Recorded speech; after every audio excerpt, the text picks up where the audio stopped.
Hey everybody, thank you so much for clicking on this video. Today we are going to talk about all things related to fat loss. The idea for this video actually came about because I've seen a lot more discourse recently on this term skinny fat online, which we're going to talk about at the very end of the video. But I figured this would be a great time to kind of discuss all things related to fat loss. So let's start right at the beginning with what is body fat? Now there are two different types of body fat, subcutaneous and visceral. Subcutaneous fat is found right under the skin, so it's a lot more superficial, and visceral fat is found deeper in the body surrounding your organs. Both of these types of fat are important because it helps supply the body with energy, maintain your body temperature, and regulate hormones. Now, the current recommendations for healthy body fat percentage levels in women are 25 to 31%, and for men, 18 to 24%. But keep in mind that that doesn't really account for age and athleticism. And women are typically going to have a higher body fat percentage, basically just due to our anatomy. Women with traditional reproductive organs are typically going to have a higher body fat percentage simply because that body fat is meant to nourish, protect, and insulate a fetus. But we always need to remember that genetics are going to play a huge part in not only how much body fat we have, but also where it is stored. Now, I've made a number of videos talking about fat loss in the past, but it's been a while and I want to make sure we're all on the same page, so let's quickly cover the basics. The only way that it's been shown that humans on planet Earth can lose fat is by being in a caloric deficit or a negative energy balance. Essentially, all this means is that you are taking in less energy than you are expending. And due to that negative energy balance, we will start to lose fat mass on the body. So that specifically is a deficit. We can also be eating at maintenance. We could also be eating in a surplus. Maintenance essentially means that you have that 1-to-1 ratio of energy in, energy out. And a surplus is going to mean that you're taking in more energy than you're expending. And that will lead to fat gain. Or if you're paying attention to your training, you can actually use that surplus as more of a bulk to build more muscle mass. Now, you're probably wondering, how do I calculate all of this? I would say a good starting place would be those free TDEE or total daily energy expenditure calculators online. The one that I prefer is actually from Precision Nutrition. I will leave that link down below. It's not only going to give you an estimate of what your TDEE is, but it's also going to give you a ton of other resources. But like I just said, we need to remember one thing. This is an estimate. It's not exact. There is no way for these free calculators to know what your exact metabolic rate is because it doesn't know what your body composition is. Fat mass, muscle mass, bone density, all of these things are going to play a huge part in that number. And the reason for that is because all of those things take different levels of energy to preserve and maintain them. So what I typically tell people who do have a fat loss goal is to start with the free calculator and use that number as just kind of a testing point. I would track for a week or two, hitting that number, measure your progress, and make adjustments from there. For instance, let's say the number it gives you for your cut is 1,500 calories. Let's say you eat that 1,500 calories for a whole week, but at the end of every day, you feel really foggy, you feel starving, and you're just pretty lethargic. I would guess that you are probably in a little bit too deep of a deficit. So from there, maybe we try 1,600 calories. You start to feel a lot better. You're still seeing the weight come down slowly.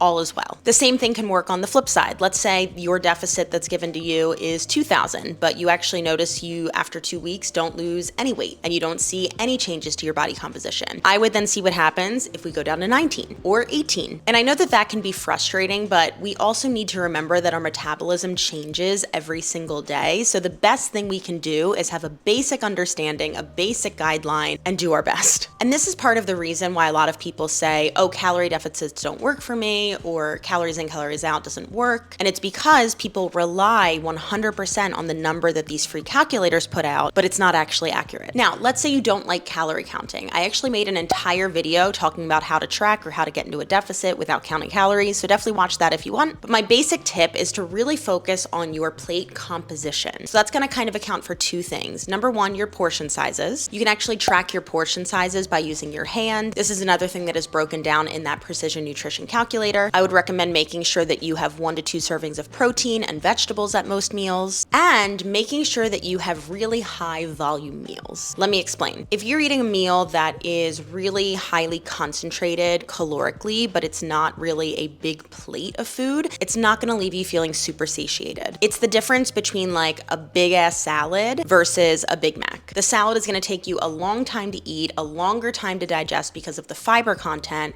whereas the Big Mac, I could probably eat one of those in like 3 minutes. Is that just me?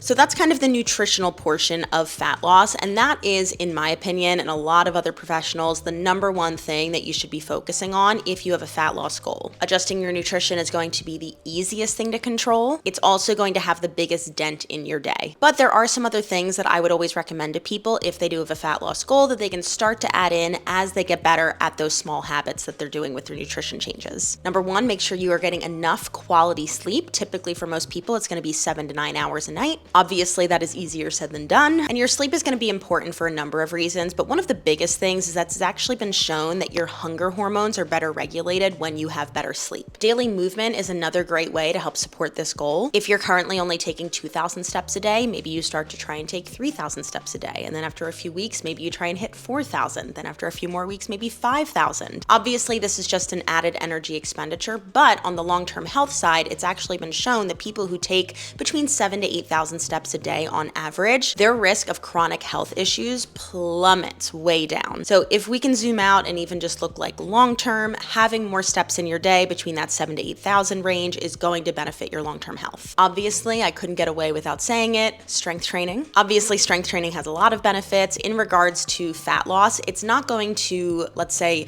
burn a lot of calories in the moment, but number one, having more muscle mass on your body does take more energy at rest to preserve, so you're going to burn a little bit more calories in your daily metabolic rate, and that muscle mass is going to help with your hormone regulation. Another random piece of advice I have is to just overall ignore the calories expended part that your fitness tracker tells you. It's been shown that a lot of these trackers are pretty inaccurate, and I think long term, it's better to start setting up that habit of listening to your body and your hunger cues rather than relying on an external source to tell you how many calories you're allowed to eat back or how many calories you burned. The end goal, I would hope, would not be to be tracking these things forever. So the more that we can just kind of get used to how our body feels and what our body's telling us, I think we're better off long term. And then my final tip is just give yourself plenty of time. You know, if you go into too severe of a cut too quickly, it a lot of times backfires. It can cause a lot of restrict and binge patterns. It can end up being kind of like a yo-yo diet where you lose the weight really quickly and then you don't really change anything habitually long term and you just gain the weight and maybe even more back. We want to remember that kind of with anything, it's not just weight loss goals. Things that you take baby steps at are going to be much more sustainable over time. Now, let's discuss the term that I thought died in 2012.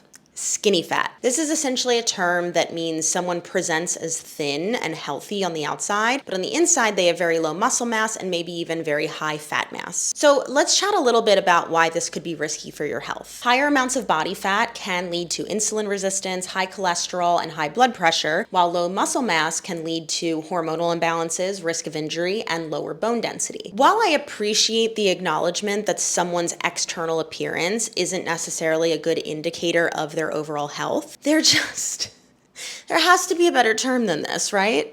Skinny fat? Really? You know, the phrase fat already has a very negative connotation in our society. And even if you don't use it that way, you cannot deny that it just does. Like, it has a negative connotation, right? If you call someone fat, it is typically seen as an insult. Whereas if you call someone skinny, it's typically seen as a compliment. So, like, if we break this apart, what are we saying to these women who, to be honest, have been fed by society probably most of their lives? Hey, you need to be thin. Hey, you shouldn't pick up heavy things because it's going to make you bulky. Just be as thin as possible and look this certain way. So this phrase is basically saying, hey, you're fat on the inside, so you're still not good enough. It's just another way to body shame people. Even if you're skinny, which society has told us we have to be, like it's a moral failing if we're not, even if you are, it's still not good enough. So now we have to be skinny on the outside, but not skinny on the inside. Like, we have to be healthy on the inside, but you can't look like you have muscle mass on the outside because then you're bulky. And bulky is bad because that means that you look manly, and manly means that you look fat, and that's bad.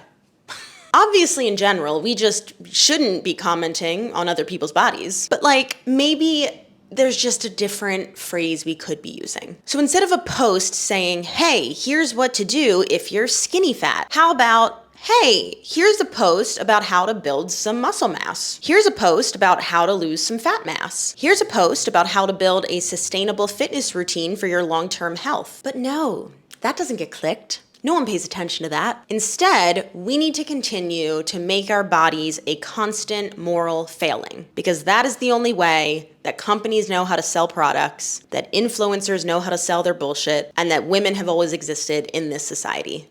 Even in the short time that I have been working in the fitness industry, I have seen some amazing changes and some amazing shifts in branding and marketing, but it's not good enough yet, in my opinion. I want to make it very clear that I have no issue with someone working toward an aesthetic goal or wanting to look a certain way. It is your body. I believe in bodily autonomy, and you can do literally whatever you want. But I also firmly believe that once we can separate aesthetics from health, the better off we're going to be as a society. I mean, maybe the marketing companies aren't going to do as well, but I don't really care about that. So that's the video. I wanted to just kind of put everything in one so we're all on the same page. It's been a long time since I've even talked about fat loss, so hopefully this gives you a nice understanding of the whole process, what I would recommend from a health standpoint, from a sustainability standpoint, and you are more than welcome to leave any questions below. Make sure you hit that subscribe button so you don't miss out, and I will see you all in the next one.